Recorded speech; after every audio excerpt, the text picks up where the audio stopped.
Okay, so we have the condensed structural formula that we need to look at, and we need to consider specifically, if I can find my pen, CH3, CH2, like that, CHOH, and CH3. Righto, and that's given to us in a condensed structural formula. So just for practice, you're supposed to name this, and you could name it straight away, but just for the sake of practice, I want to draw this out, and you should do so too. So let's take the first carbon, which is bonded to the second carbon, which is bonded to the third carbon, which is bonded to the fourth carbon, right? Let's start with the first one. I've got a carbon bonded to another carbon. On the first carbon, I've got 3 hydrogens, like so. On the second carbon, I've got 2 hydrogens, like that. So I've now dealt with that part, I've dealt with that part. I'm bonding this carbon to this carbon over here. And on that carbon, I've got 1 hydrogen, and separate to that, I've got an oxygen that is bonded to a hydrogen. That's what I'm sitting with over there.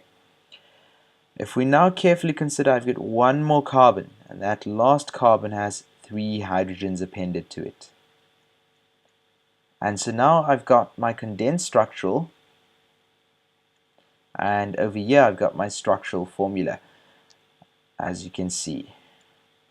Now, we were actually asked not to draw the structural formula, but rather to name this thing. So let's actually name it. We need to number closest to the functional group. So if I number from here, I can see the hydroxyl functional group lies in the third carbon. And that's not particularly useful for us. So I need to number from here, where I number closest, as one of the nomenclature rules. It says I need to number closest to the hydroxyl functional group. Okay, again, I'm still in the hydroxyl functional group. I'm dealing with the alcohols. Okay, so let's name that. 4 carbons, it's bute. Single bonds between those carbons is, say, an, and that's bonded to an oxygen that lies on the second carbon, butan-2-al. Okay, perfect. So that was the first part of question 2, question 2a. Let's look at the second part. Okay, so for the second part, we're going to look at this one just in the exact same way that we see it drawn out over here. And this question seems a little bit easier, so I'm not going to redraw it, but I'm going to say that I've got 1 carbon, 2 carbon, 3 carbon, 4 carbon, 5 carbon, right? And I can see that the hydroxyl functional group lies in that first carbon, second carbon. So I'm going to number the carbons closest to that. I'm going to say that's carbon 1, that's carbon 2, that's carbon 3, that's carbon 4, and that's carbon 5. We wouldn't start on this side and work our way that way down, simply because the hydroxyl functional group would be a little bit too far. So when you have 5 carbons, right, I've got no side chains, no other substituents here, and I've just got 5 carbons, and 5 carbons is pent. I've got single bonds between those carbons, so it's going to be pentan. And I've got an alcohol hydroxyl functional group over there that's present.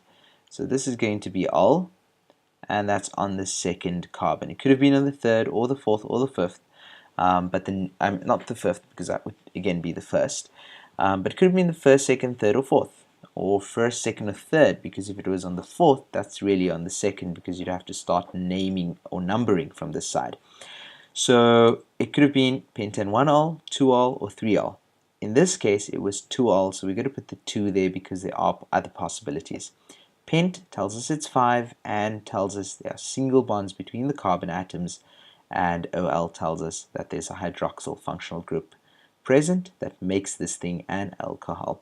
So there you have it, part 2, and the second part of the exercise on the alcohols. Good luck.